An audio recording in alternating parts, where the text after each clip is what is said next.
नाज़रीन अस्सलाम वालेकुम, आदाब। मैं मरीम फ़ातिमा, तेलंगाना न्यूज़ टुडे में आप सभी का खैर मक़दम है। आइए नज़र डालते हैं आज की अहम खबर पर एक नज़र। हल्का असेंबली जुबली हिल्स के एमएलए उम्मीदवार मोहम्मद अजहरुद्दीन ने सुल्तान नगर एरागड्डा में जलसे आम से खिताब किया, जिसमें कांग्रेस के स्टार कैंपेनर इमरान प्रतापगढ़ी ने भी शिरकत की और जुबली हिल्स की आवाम से कांग्रेस पार्टी को जिताने की अपील की और अपनी तकरीर में कहा कि मोहम्मद अजहरुद्दीन जब हिंदुस्तान क्रिकेट टीम के कप्तान थे, इनको दूरदर्शन पर खेलते देखकर सीना चौड़ा हो जाता था। मोहम्मद अजहरुद्दीन ने अपनी क्रिकेट की बाजी तो खेल चुके, अब ये सियासी मैदान में हल्के असेंबली जुबली हिल्स की तरक्की के लिए अपनी इनिंग शुरू करने वाले हैं। जुबली हिल्स की तरक्की के लिए वो शब रोज़ काम करने का वादा कर रहे हैं और कहा कि कांग्रेस अपनी 6 गारंटियों को रोबे अमल लाएगी। आइए देखते हैं अजहरुद्दीन और इमरान प्रतापगढ़ी को।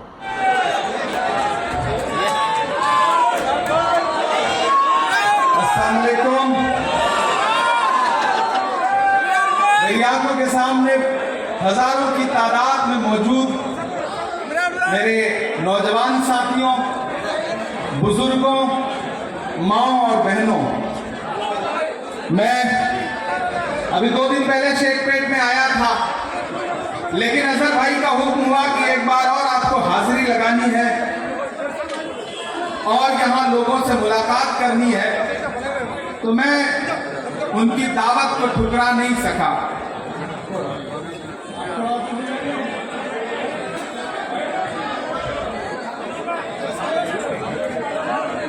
दोस्तों, अजहरुद्दीन साहब आपके अपने कैंडिडेट हैं। कांग्रेस पार्टी ने इन्हें आपका नुमाइंदा बना करके जुबली हिल्स असेंबली में भेजा है।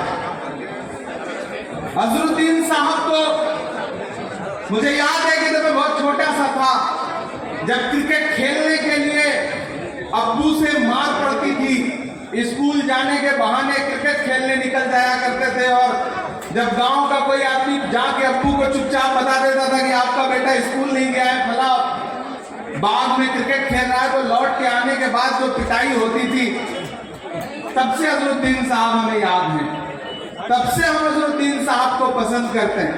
और मेरा ख्याल है आप सबकी जिंदगी में अजहरुद्दीन का वही मकाम है जो मेरी जिंदगी में है। मेरे लिए बड़े भाई हैं, मेरे लिए ये दोस्त की तरह है। और अब कांग्रेस पार्टी ने,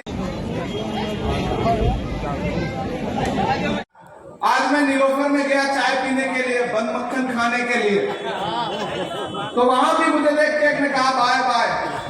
मैंने कहा केसीआर।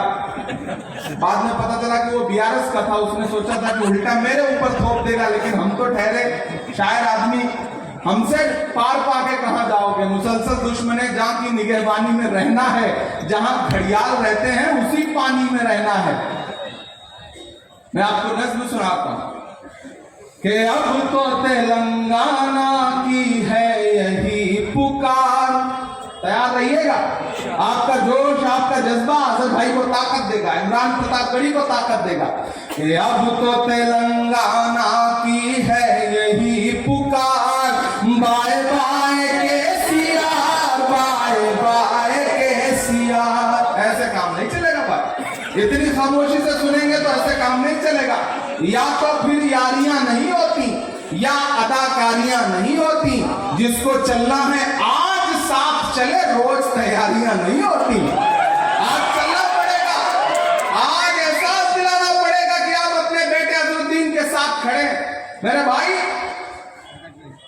तसव्वुर करिए वो दिन जब अजहरुद्दीन भारत की कप्तानी किया करते थे। तसव्वुर करिए कि जब टीवी चैनलों पर, टीवी चैनल कम हुआ करते थे, दूरदर्शन हुआ करता था, तब टीवी खोल के बैठते थे और अजहरुद्दीन का चेहरा टीवी पे दिखाई पड़ता था तो छाती फख्र से चौड़ी होती थी या नहीं होती थी? होती थी ना। तो आज उस मोहब्बत का कर्ज उतारने का वक्त आ गया है। इन्हीं गलियों में पैदा हुए हैं अजहरुद्दीन, तो फिर आपका फर्ज बनता है कि अजहरुद्दीन को जाया मत होने दीजिएगा कि अब तो तेलंगाना की है यही पुकार। Bye bye KCR, bye bye KCR. बंद करो झूठ का ये अपना कारोबार।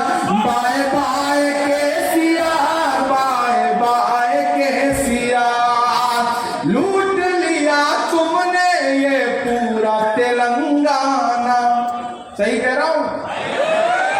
पढ़ा लिखा आदमी हूं, पढ़ी लिखी बुनियाद से बात करता हूं कि लूट लिया तुमने ये पूरा तेलंगाना, झूठ मूठ का बनाओ ना बहाना, माला माल हो गए सब तेरे रिश्तेदार, bye bye KCR, bye bye KCR, बंद करो झूठ का ये अपना कारोबार। आखिरी बंद पढ़ता हूं और जरा जोश और जज्बे के साथ। उधर से दाएं तरफ बीच में दोस्त खड़े हैं, तो पीछे खड़े हैं, सब शामिल हो कि अब नहीं चल पाएगी मोदी जी से यारी। आज अभी मोदी जी आए हैं कि गो गो गोपीनाथ गो गो गोपीनाथ गो गो। गोपीनाथ। हालांकि मैं इतने छोटे शिकार करता नहीं हूं, लेकिन भाई के लिए करना पड़ा, शुक्रिया। दीजिए नाज़रीन, मरियम फातिमा को इजाज़त, मिलते हैं अगली खबर के साथ। तब तक के लिए हमारे चैनल को लाइक, शेयर और सब्सक्राइब करना ना भूलें। अल्लाह हाफिज़।